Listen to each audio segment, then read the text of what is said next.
ओम शांति। कल वाणी चल रही थी 27/11/65 की 2 पेज के मध्य में।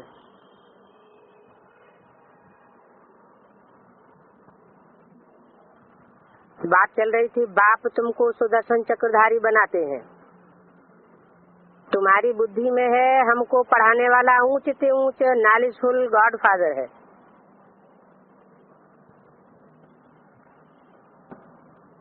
दूसरे धर्म के लोग गॉड फादर कहते हैं निराकार को, ज्योति को, ज्योति बिंदु को, लेकिन वो तो अर्श का रहने वाला है। वो लोग भी मानते हैं कि वो सुप्रीम एबोर्ड का रहने वाला है। कहते हैं सातवें आसमान का रहने वाला है, सोल वर्ल्ड का रहने वाला है। तो जहाँ सोल वर्ल्ड होती है वहाँ तो ऊंच से ऊंच और नीचे से नीच का सवाल पैदा नहीं होता। ऊंच से ऊंच गॉड फादर, सुप्रीम बोर्ड अथवा सोल वर्ल्ड में नहीं कहा जा सकता। वो इस दुनिया की बात है और उसको नॉलेजफुल क्यों कहा जाता है? नॉलेजफुल इसलिए कहा जाता है कि वो सारी मनुष्य सृष्टि का बीज है।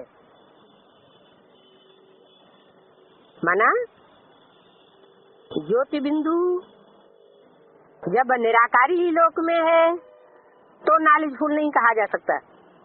वहाँ तो सभी आत्माएं जड़वत स्टेज में रहती है। वहाँ कोई न नॉलेज सुनी जाती है न सुनाई जाती है।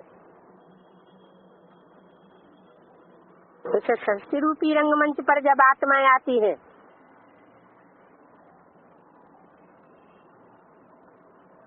तो नॉलेज सुनती भी है और सुनाती भी है। सुप्रीम सोल भी सृष्टि पर जब आता है तो चैतन्य बनता है।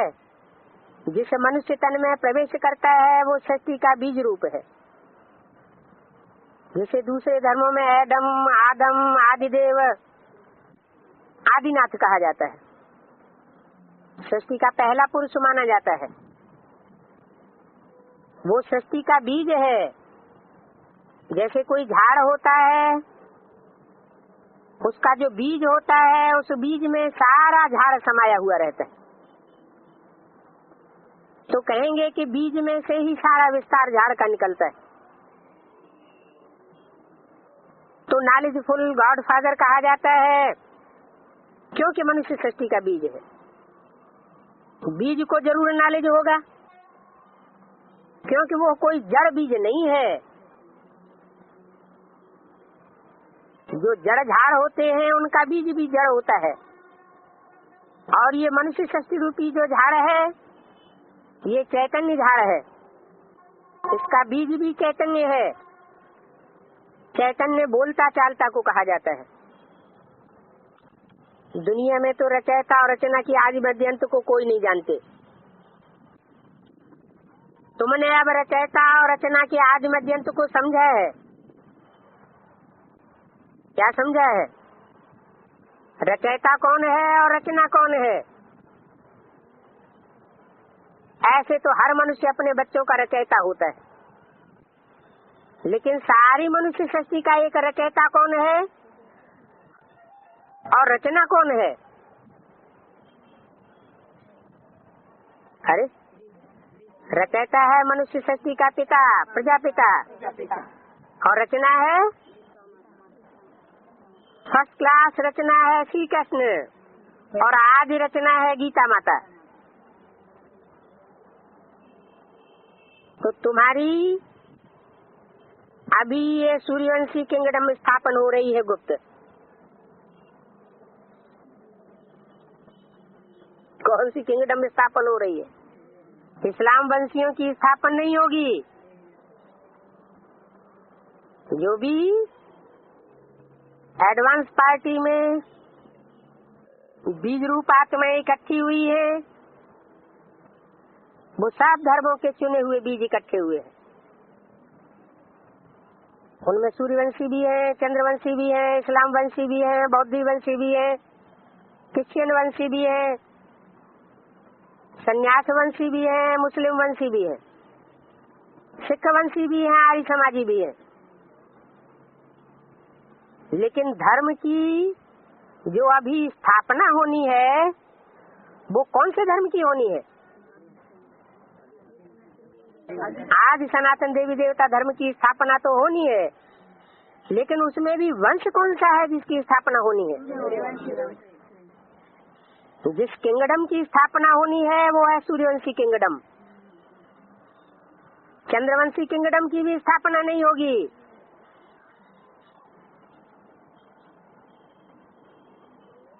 और गुप्त स्थापना हो रही है। क्या? इस्लामियों को, बौद्धियों को, क्रिश्चियंस को और चंद्रवंशियों को पता भी नहीं लगेगा कि ये संगठन कहाँ स्थापन हो रहा है और कैसे स्थापन हो रहा है। इतना तो पता लगेगा।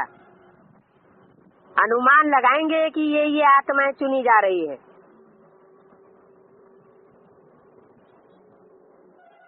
लेकिन पक्का पता नहीं लगेगा जब तक पूरी किंगडम स्थापन न हो जाए। ये नॉन वायलेंस वॉरियर्स है ना। क्या कहा? जो सूर्यवंशी किंगडम स्थापन हो रही है ये नॉन वायलेंस है। स्थूल हिंसा भी नहीं करते, तो बंदूक से मारा मारी की हिंसा नहीं कर सकते, हाथ पांव का बाहुबल भी नहीं चला सकते और काम कटारी की सूक्ष्म हिंसा भी नहीं कर सकते। डबल अहिंसक किंगडम स्थापन हो रही है। तो ये हैं नॉन वायलेंस वॉरियर्स। ये रूहानी मिलिट्री स्थापन हो रही है। मुरली में रूहानी मिलिट्री का हेड कौन बताया? रूहानी मिलिट्री का मार्शल है शंकर, जिसके मस्तक पर तीसरा नेत्र है, शिव नेत्र दिखाया जाता है। वो साक्षात सूर्य के समान है। वो सूर्यवंशी राजधानी स्थापन हो रही है। जैसे रघुवंश कहा जाता है तो कोई राजा रघु हुआ होगा, चंद्रवंश कहा जाता है कोई चंद्रमा हुआ होगा, सूर्यवंश कहा जाता है तो जरूर कोई सूर्य हुआ है, जिसका गीता में जिक्र है कि भगवान ने जब ज्ञान सुनाया तो पहले सूर्य को सुनाया। तो ये गाया भी हुआ है शिव शक्ति पांडव सेना। क्या? ये शिव की शक्तियां हैं और पांडव सेना भी है, क्योंकि पांडवों के बगैर शक्तियां कुछ नहीं कर सकती और शक्तियों की प्योरिटी की पावर के बगैर पांडव भी कुछ नहीं कर सकते। लूले लंगड़े हैं। तो बोला तुम तो हो पांडव और वो हैं यादव यूरोपवासी। कौन है? जो चंद्रवंशी कृष्ण की रहबरी में पलते हैं, दुख देते हैं तो कीड़े मकोड़े भी हैं। इस्लामी हो, बौद्धि हो, क्रिश्चियन हो,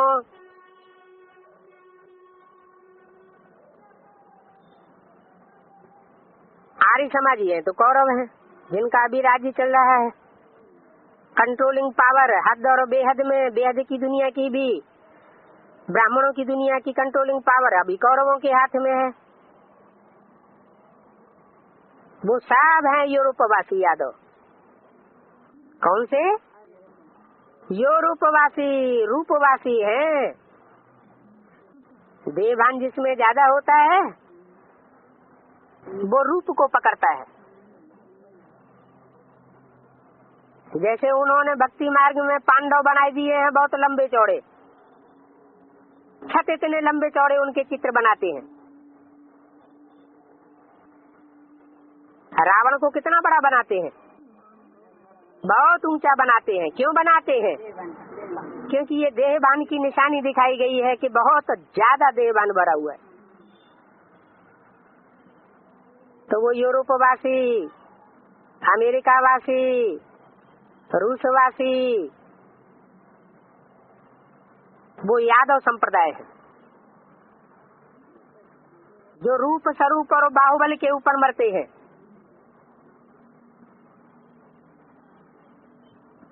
उनके लिए गाया हुआ है।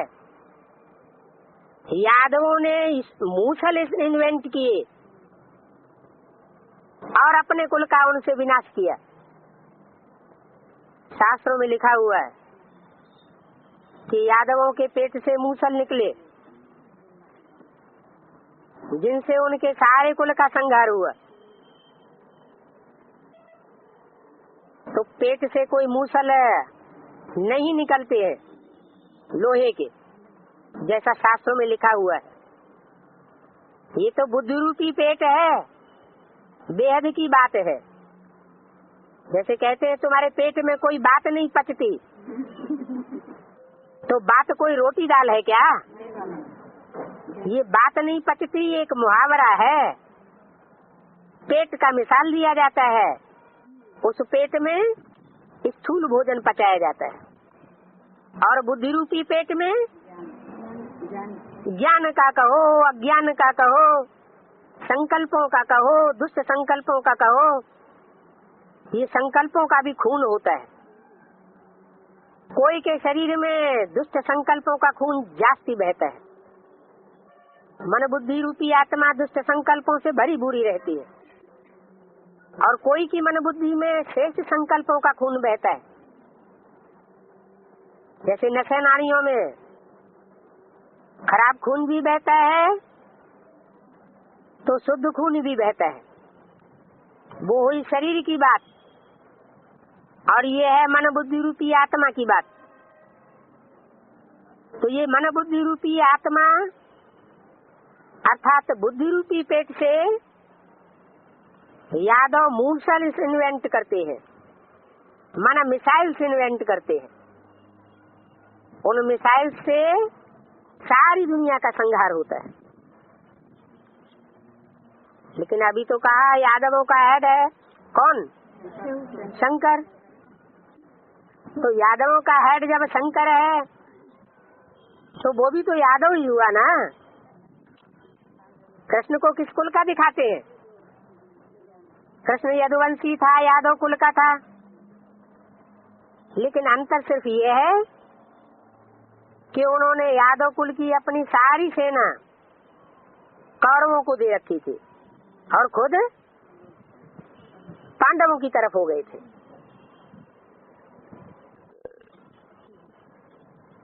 यहाँ बेहद की बात है। यहाँ हद के यदुवंशी नहीं है जिन्होंने हद के मूसल इन्वेंट किए हो। यहाँ है शंकर द्वारा बेहद के ज्ञान के मिसाइल्स। जैसे उन मूसलों से दुनिया के सब धर्म खलास हो जाएंगे। क्या रक्षा किस धर्म की होगी? जो श्रेष्ठ सूर्यवंशी आत्माएं होंगी वही बचेंगी और बाकी सब दूसरे धर्म खलास हो जाएंगे। जैसे गीता में कहा है, मैं किस लिए आता हूँ?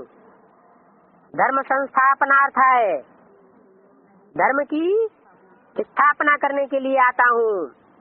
विनाशाय च दुष्कृताम, और जो दुष्ट कर्म करते हैं, दुष्ट धर्मों को, दुष्ट धारणाओं को धारण करते हैं, उनका विनाश करने के लिए आता हूँ।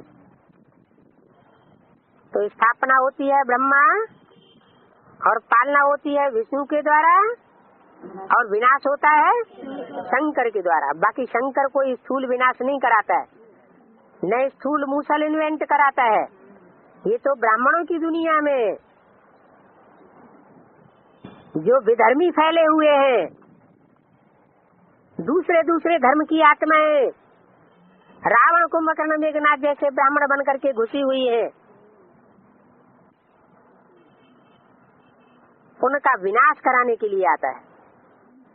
विनाश कराने का मतलब ये नहीं है कि वो पूरी तौर से शारीरिक रूप से नष्ट हो जाएंगे, नहीं, उनका पद का विनाश हो जाएगा। वो सूर्यवंशी जो ऊंचे से ऊंचे वंश है पहली पीढ़ी का, उसमें वो पद प्राप्त नहीं कर सकेंगे। पद नहीं प्राप्त कर सकेंगे तो नीचा पद पाएंगे, प्रजा पद पाएंगे, दास दासी का पद पाएंगे, चांडाल का पद पाएंगे। और पद का विनाश हो जाएगा तो नीची नजर से देखे जाएंगे। जो भी नई किंगडम स्थापन हो रही है उनमें उन सब विधर्मियों को दास दासी बनना पड़े, चांडाल का पद प्राप्त करना पड़े, फोर्थ क्लास प्रजा में आवेंगे। ब्राह्मण बने हैं, ब्रह्मा की औलाद बने हैं तो फर्स्ट किंगडम में आ तो सकते हैं, लेकिन पद नीचा हो जाएगा। तो तुम्हारी ये सूर्यवंशी किंगडम में स्थापन हो रही है गुप्त,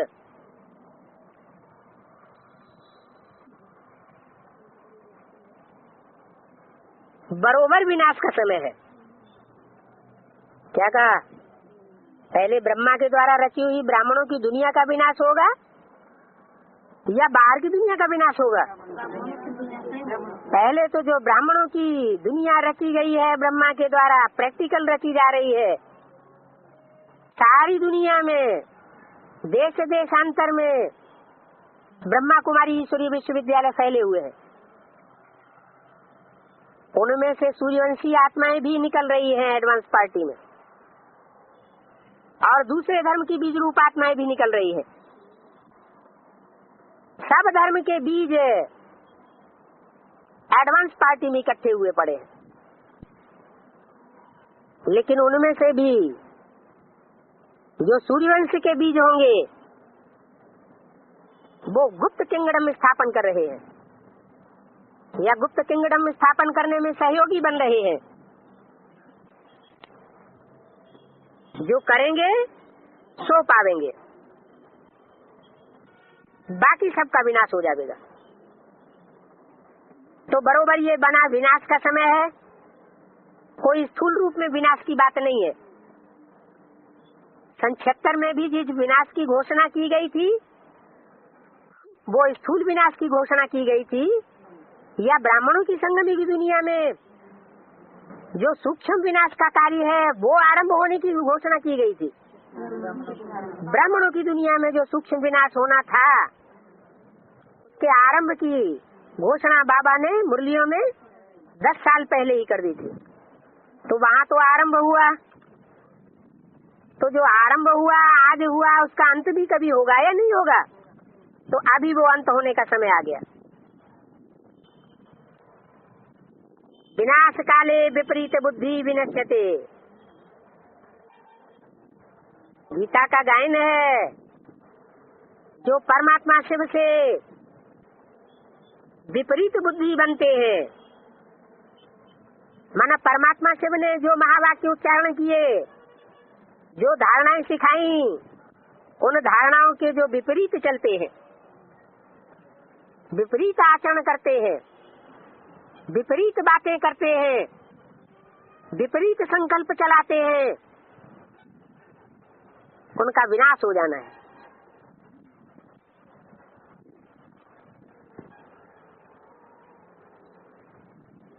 बाप को जानते नहीं है।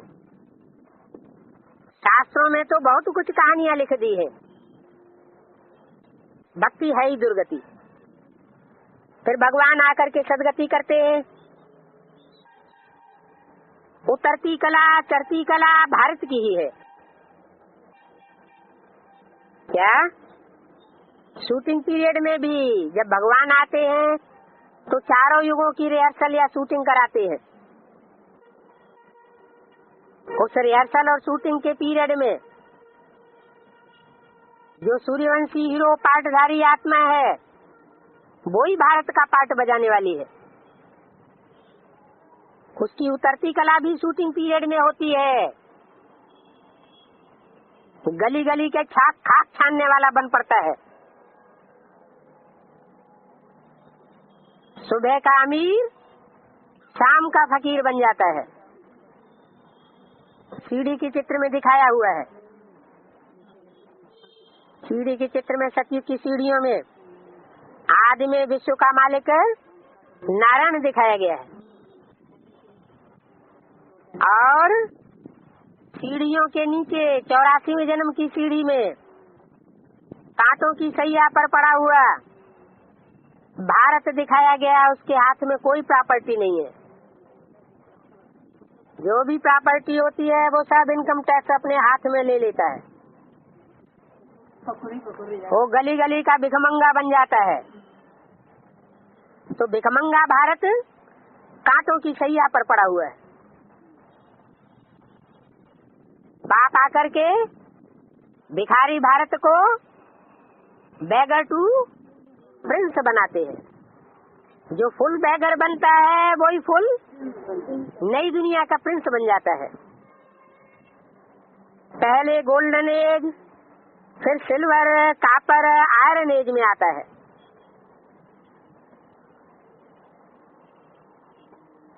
भारत की चढ़ती कला थी, फिर 84 जन्म लेने पड़े। क्या कहा? किसको 84 जन्म लेने पड़े? जड़ जमीन की बात है क्या? जरूर कोई चैतन्य आत्मा है जिसके लिए 84 जन्मों की कहानी सीढ़ी के चित्र में दिखाई गई है। भारत स्वर्ग था। जैसे बाप की महिमा अपरम अपार है, वैसे जो स्वर्ग बनाते हैं उनकी भी महिमा अपरम अपार है।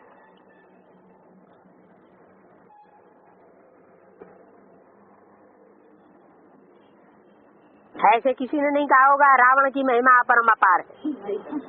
क्यों नहीं है महिमा? इतना बड़ा योद्धा था, ब्रह्मा की तरह चारों भुजाओं में वेद शास्त्र दिखाए जाते हैं। तो कारण क्या है जो उसकी महिमा नहीं है? जो महिमा युक्त कर्म करेगा तो उसकी महिमा होगी।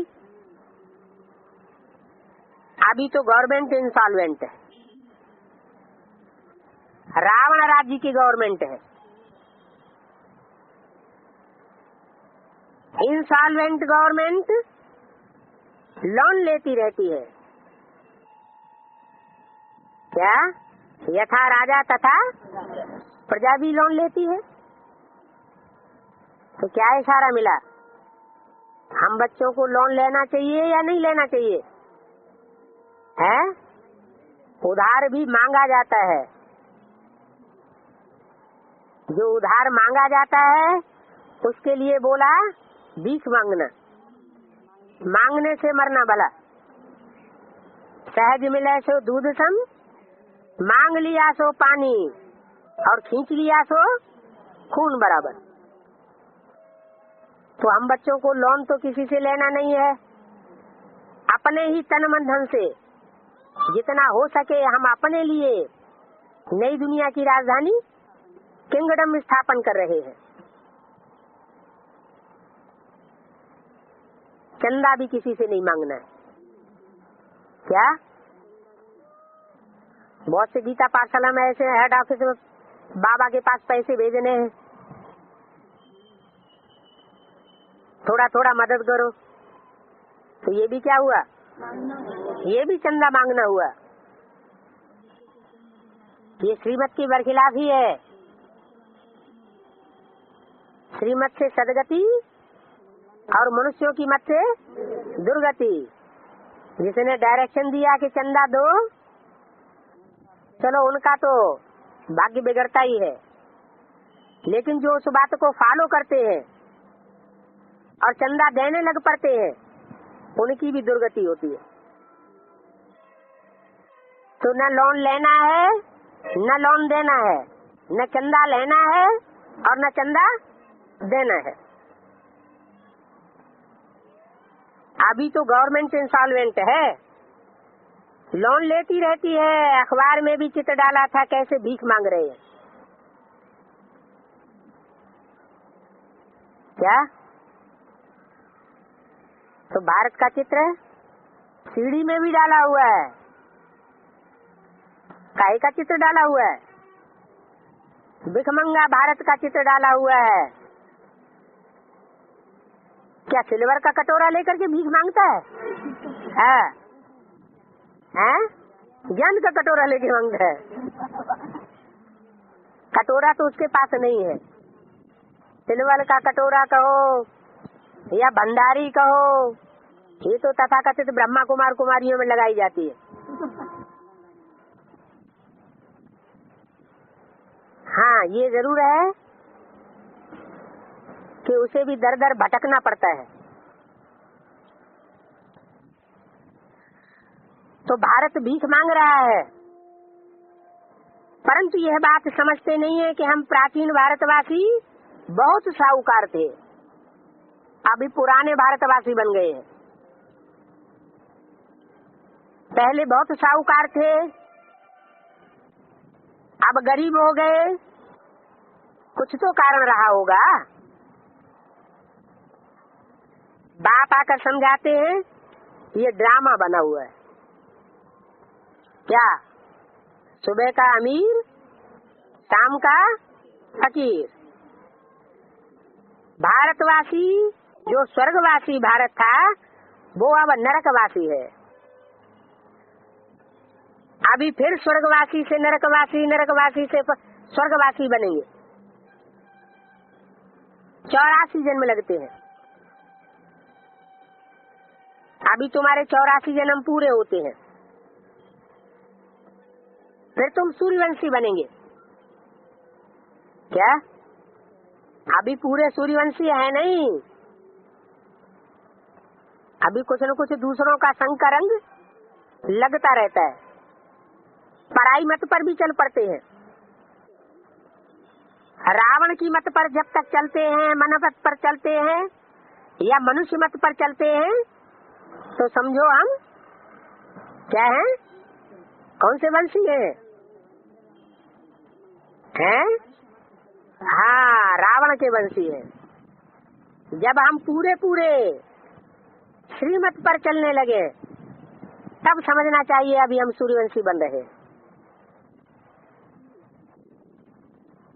तो तुम सूर्यवंशी बनेंगे, बाकी सब आत्माएं मुक्ति धाम में रहेंगी।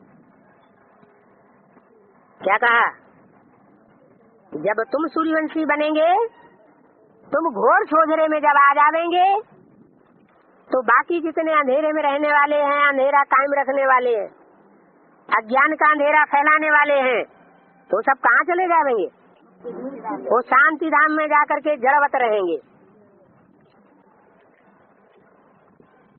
अभी तुम बच्चे समझते हो हम ब्रह्मा मुखवंशावली ब्राह्मण है। क्या? ब्रह्मा की मुखों से निकली हुई बात को मानते हैं तो ब्रह्मा मुखवंशावली ब्राह्मण है, और अनेक सिरों वाले रावण की मत को मानते हैं तो रावण वंशी है। यहाँ तो है ब्रह्मा वल्ल शिव बाबा। क्या? ब्रह्मा का बाप कौन? शिव बाबा।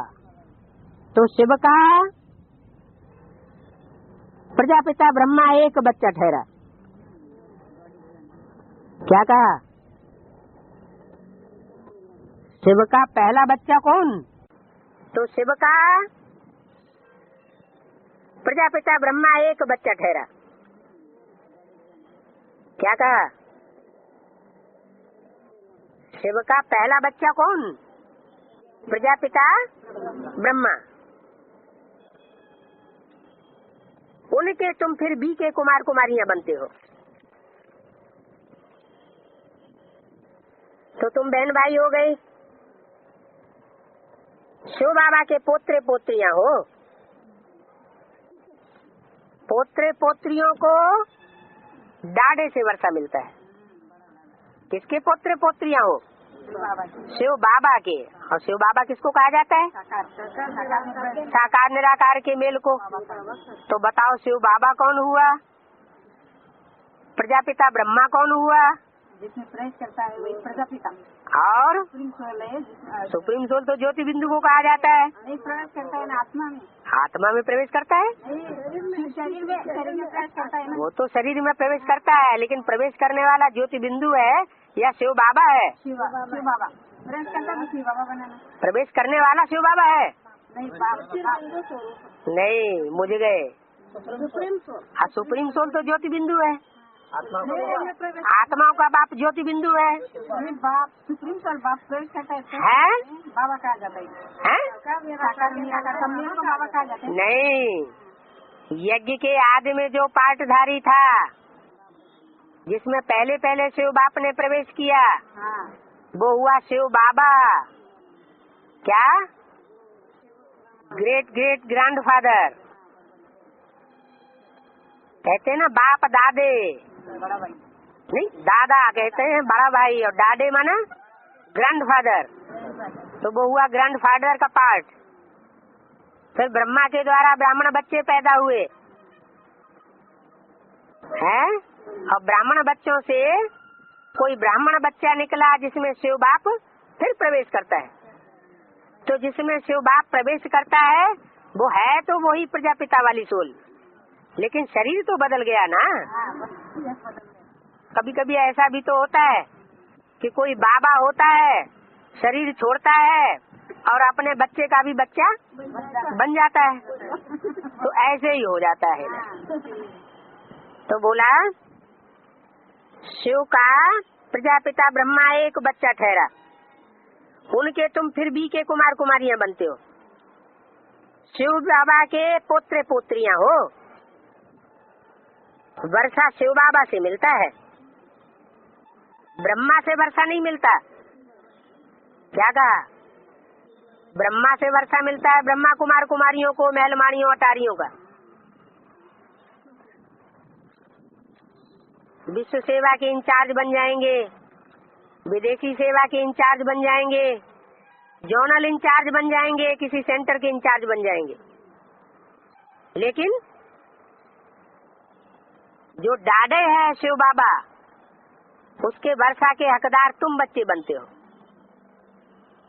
उसका वर्षा है विश्व की बादशाही। और जितने भी धर्म पिताएं हैं वो सब हद का वर्षा देने वाले। शिव बाबा है बेहद का वर्षा देने वाला पुत्र पुत्रियों को। तो शिव बाबा से वर्षा मिलना है। मानो जो प्रजापिता ब्रह्मा हमारा बाप है, उसमें वही आदि वाला शिव बाबा फिर प्रवेश करता है। लक्ष्मी नारायण को भी यह वर्षा कहाँ से मिला, समझना चाहिए ना।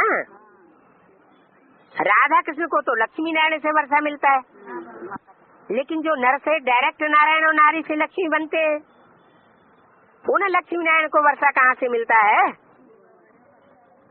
ये गॉड फादरली यूनिवर्सिटी है। ये कोई मनुष्यकृत यूनिवर्सिटी नहीं है।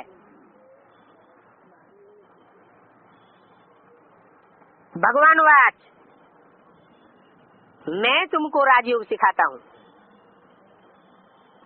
यहाँ कोई मनुष्य गुरु बैठ करके तुमको राजयोग नहीं सिखाता है।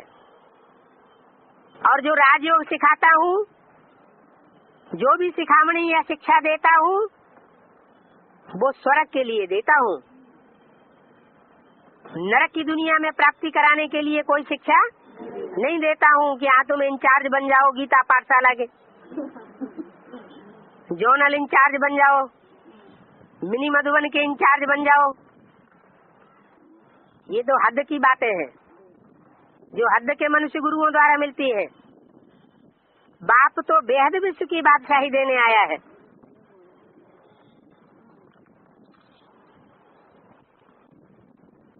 हम सो का अर्थ भी यथार्थ तुमको समझाया है।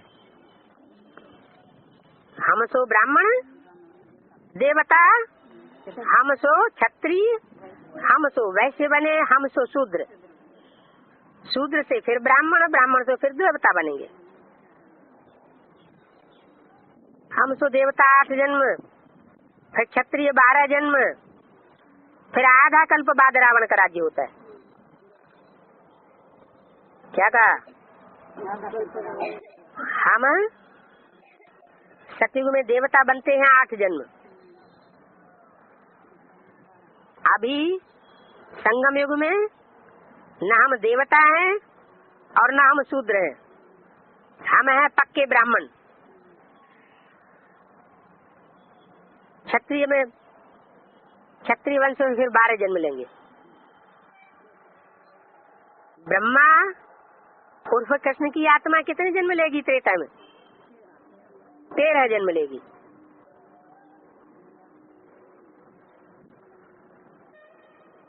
आठ सतयुग में, 13 जन्म त्रेता में, कितने हुए? 21 जन्म हो गए ना।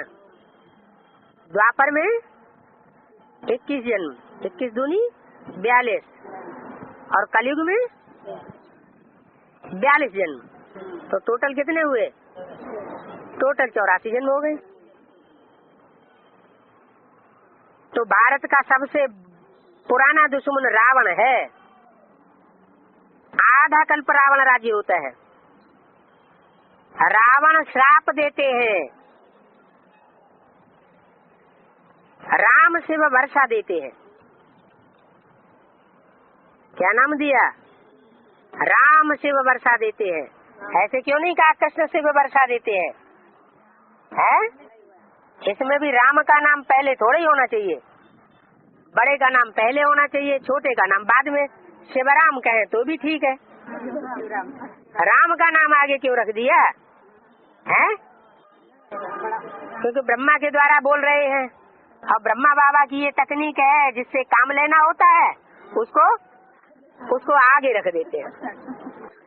तो राम शिव वर्षा देते हैं 21 जन्मों के लिए।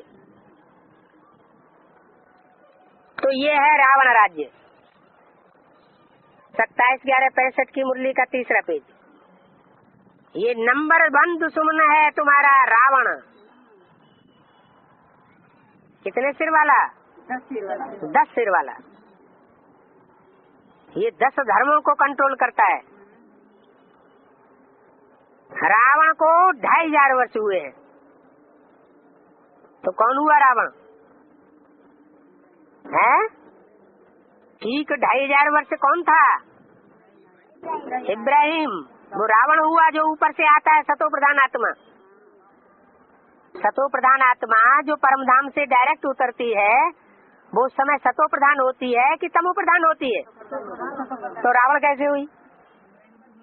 है? रावण इब्राहिम का बीज। इब्राहिम का बीज कौन है? इब्राहिम इस्लाम धर्म का बाप बनता है। इब्राहिम का बाप बनता है। माना इब्राहिम जिसमें प्रवेश करता है, जिस व्यक्ति में प्रवेश करता है, तो जरूर वो कोई ब्राह्मण बच्चा ब्राह्मणों की दुनिया में रहा होगा। एडवांस पार्टी में, एडवांस पार्टी में कोई इस्लाम धर्म की बीज रूप आत्मा रही होगी। वो आत्मा जब जन्म लेते लेते त्रेता के अंत में आती है, तो आज से 2500 वर्ष पूर्व वो जन्म देती है। किसको? इब्राहिम के आधार मूर्ति व्यक्तित्व को। तो वो बीज हुआ। कौन? इब्राहिम नहीं, इब्राहिम जिसमें प्रवेश करता है उसका बाप। रावण को 2500 साल हुए हैं।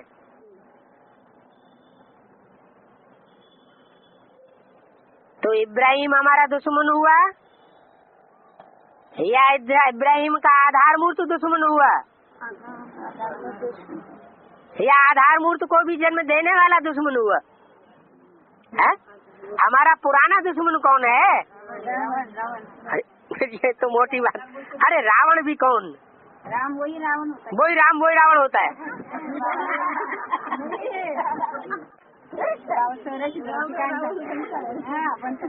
तो दुश्मन है राम। भागो यहाँ से मेरे है। राम बनता है वही रावण बनता है। राम बनता है वही रावण बनता है। जब शिव बाबा प्रवेश करता है तब रावण बनता है। हाँ है। औरों को ऐसे दिखता है, माने माता जी को रावण दिखता है। दोनों एक दूसरे का अपोजिशन करने वाले पास पास में बैठे हैं। वो माता जी कैसी जैसी दृष्टि वैसी सृष्टि दिखाई पड़ती है। उसको रावण दिखाई पड़ता है, उनको राम दिखाई पड़ता है। राम रावण दिखाई पड़ता है ना। राम रावण बनता है कि नहीं संगम युग में? संगम युग में रावण बनता है नहीं। जब शिव बाबा जब तक प्रवेश नहीं करते हैं तब तक वो रावण है आखिरी जन्म में। वही बात जब शिव बाबा प्रवेश कर जाते हैं तो हम बच्चों को तो शिव बाबा दिखाई पड़ता है न कि रावण दिखाई पड़ता है? हमें तो शिव बाबा दिखाई पड़ता है। हम कोई देहधारी को थोड़ी देखते। तो रावण को 25,000 वर्ष हुए, वो 2,500 साल हुए। 2,500 साल हुए तो जिसकी तरफ इशारा किया वो व्यक्तित्व कौन हुआ? आज से 2,500 साल पहले तो इब्राहिम आया, लेकिन इब्राहिम तो सतो प्रधान आत्मा होती है। हमारे लिए वो रावण नहीं है। और वो जिसमें प्रवेश करता है वो आधार मूर्त ब्राह्मणों की दुनिया का कोई व्यक्तित्व होता है। जड़ों में कोई दिखाया गया है ना, झाड़ में के चित्र में जड़ माना आधार। तो जड़ों में बैठा हुआ कोई व्यक्तित्व है जो इस्लाम धर्म का आधार मूर्त है। आधार मूर्त माना माता है। तो उस माता में बीज डालने वाला बीज प्रदप पिता भी कोई होगा। वो कौन? वो एडवांस पार्टी की कोई बीज रूप आत्मा जो इस्लाम धर्म की हेड बनती है। कुछ नहीं समझ में आ रहा, चुप। अरे जब एडवांस पार्टी शुरू हुई तो बाबा ने बोला कि विदेशियों के द्वारा बाप प्रत्यक्ष होता है। हैं? तो यज्ञ के आदि में वो चारों थे, जो आदि में थे वही एडवांस पार्टी के आदि में फिर प्रत्यक्ष होते हैं। इस्लामी बौद्धि क्रिश्चियंस के बीज प्रत्यक्ष हो जाते हैं। तो जो बीज प्रत्यक्ष होते हैं उनमें 3 बीज होते हैं विदेशी, इस्लामी बौद्धि और क्रिश्चियन। उनमें जो इस्लाम धर्म का बीज होता है वो बीज एडवांस पार्टी के आदि में ही विरोध कर देता है। किसका? राम बाप का। तो ब्राह्मणों की संगमयुगी दुनिया की बात है कि ये रावण है हमारा पुराना दुश्मन। लेकिन बाबा तो कहते हैं कोई व्यक्ति यहाँ दुश्मन नहीं होता। अपनी आत्मा हमारा स्वयं ही मित्र है और स्वयं ही दुश्मन है। तो फिर व्यक्तित्व कैसे हुआ दोस्त या दुश्मन है? वो भगत लोग तो रावण का पुतला बनाए करके जलाते हैं। क्या करते हैं? रावण का पुतला बनाते हैं और उसको दुश्मन समझ करके जलाते हैं। तो ये शूटिंग कहाँ की है? संगम युग में राम की आत्मा ने जो रावण का पार्ट बजाने वाली बीज रूप आत्मा है, दुष्ट संकल्प चलाने वाली, क्या उसके जी को जलाया है? नहीं, जरूर जलाया होगा है। अगर जी को न जलाए तो बाबा ने जैसे ही डायरेक्शन दिया कि जो वंचित हो जाती हैं ज्ञान में आत्माएं कैन कैन प्रकारण, उन वंचित आत्माओं को फिर से उठाना चाहिए। अगर उनको नहीं उठावेंगे तो वो अंदर ही अंदर उछलते रहेंगे, विरोध करते रहेंगे। तो वो बीज रूप आत्मा एडवांस पार्टी में ही है। उन आत्माओं को उठाना चाहिए। चलो कोई किसी भी धर्म का है, लेकिन हमें उसका आदिकाल देखना है या तामसी रूप देखना है।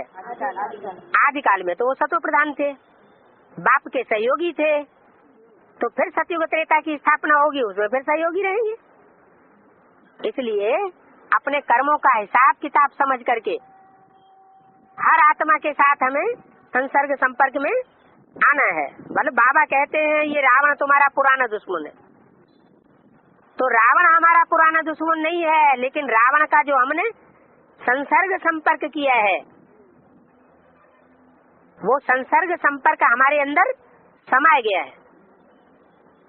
और वो स्वभाव संस्कार जब तक हमारे अंदर समाये हुए हैं, तब तक हम किसी मनुष्य आत्मा का विरोध करते हैं।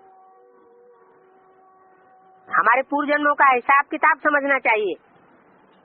कोई भी हमको अगर विरोध कर रहा है मनसा से, वाचा से, कर्मणा से, तो उस विरोध को ये समझना चाहिए कि हमने इसका विरोध किया होगा 63 जन्मों में, इसलिए हमारा इसके साथ हिसाब किताब पूरा हो रहा है। जब हमारा हिसाब किताब पूरा हो जाएगा तो हमारा इस दुनिया में कोई भी दुश्मन नहीं रहेगा।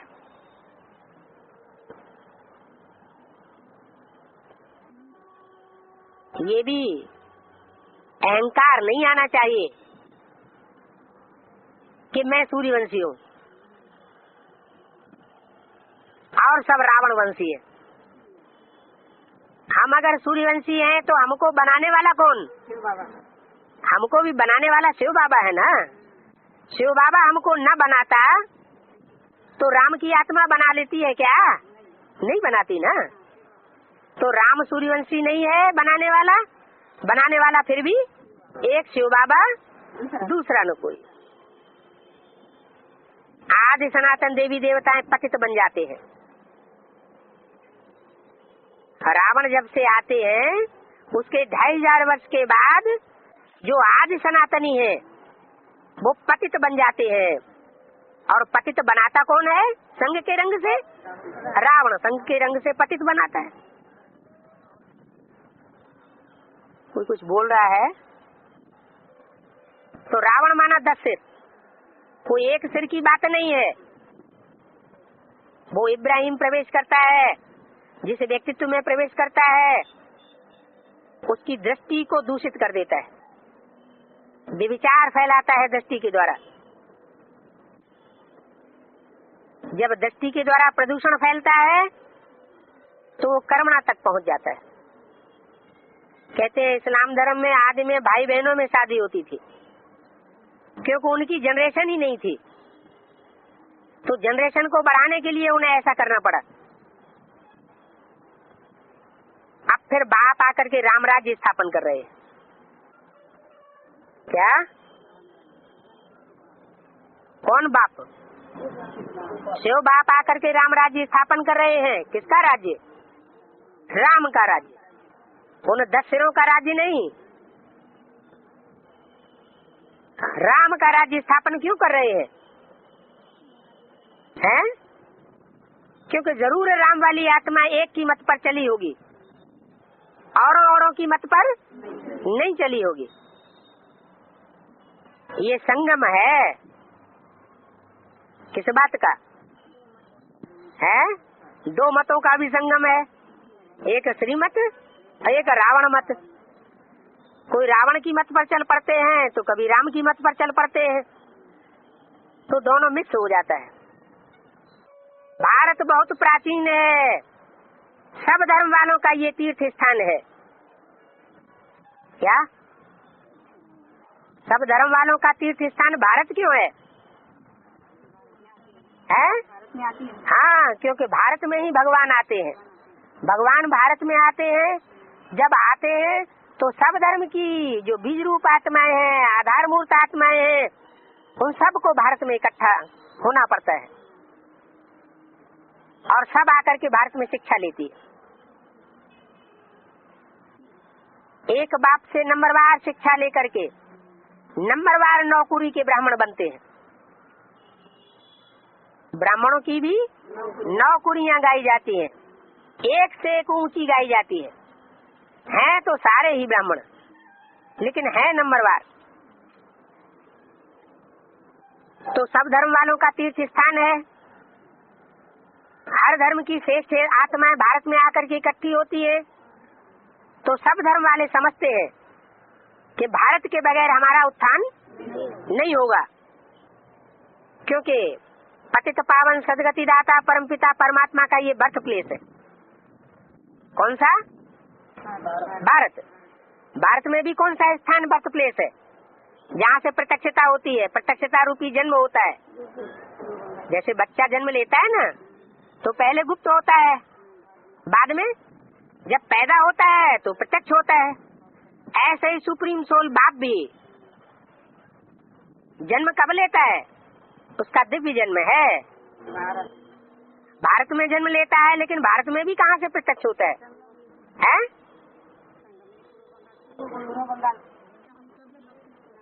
वो पूर्व बंगाल तो एकदम एडवांस पार्टी की बात बता दी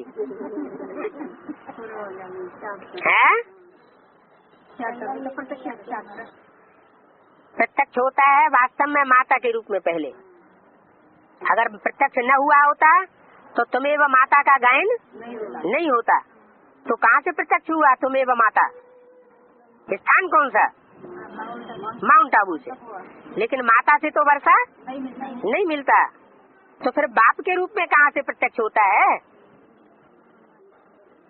हैं? अरे जहाँ से प्रत्यक्ष होता है वहाँ सब धर्म वालों को जाकर के माथा टेकना पड़े ना। अगर माँ के रूप में प्रत्यक्ष होता है तो माउंट आबू में जाके माथा टेकते होंगे।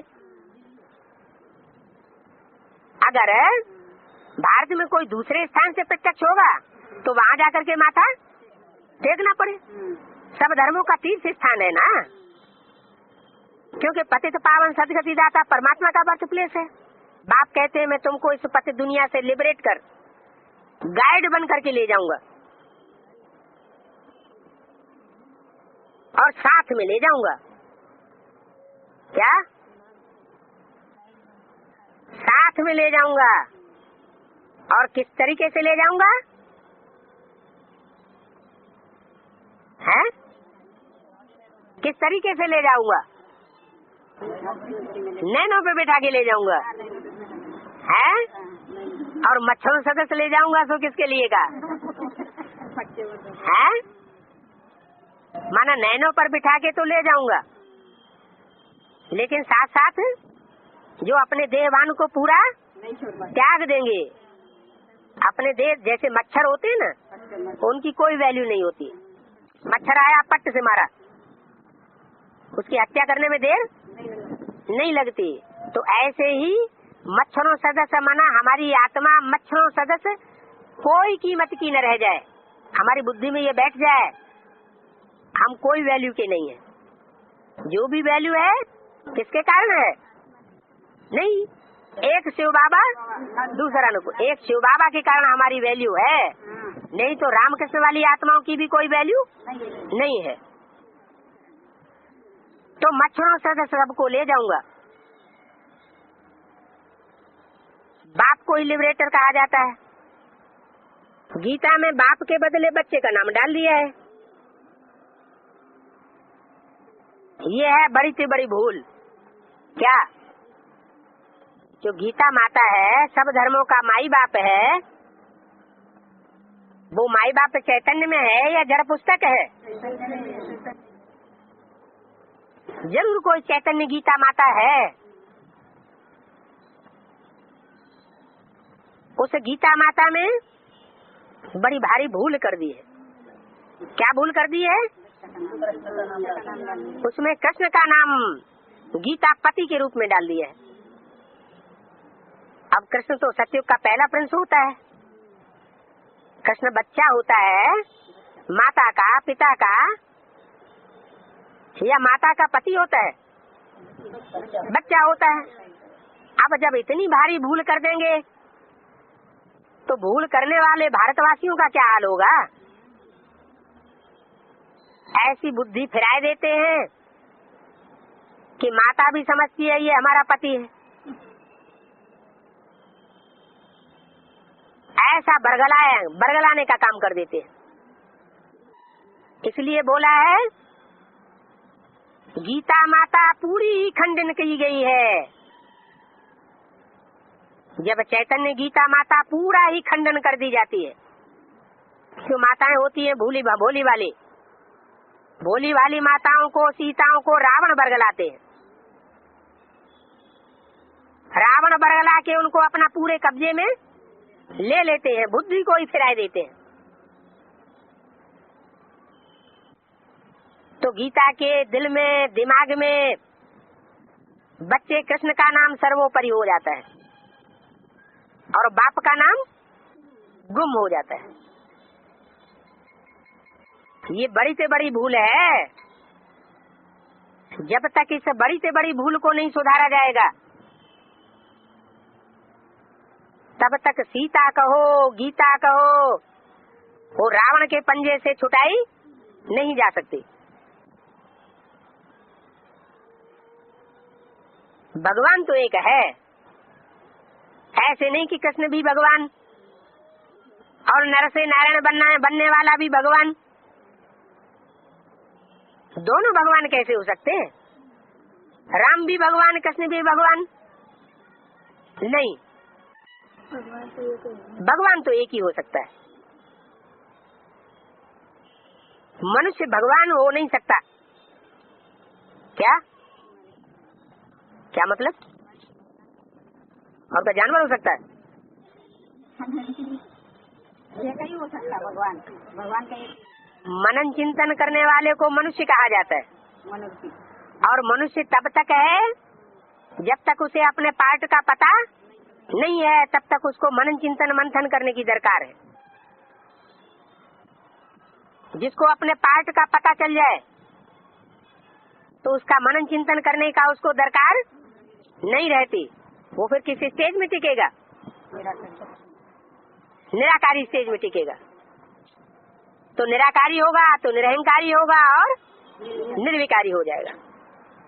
तो निराकारी हो जाएगा तो शिव समान हो गया, बाप समान हो गया। तो जो बाप समान हो गया वो भगवान के लिए यही कहा जाए कि भगवान आकर क्या बनाता है? भगवान भगवती बनाते हैं। तो एक ही भगवान है, लेकिन वो एक पकड़ में तो आना चाहिए कि हवा वाला एक ही भगवान होता है। हाँ, ओम शांति।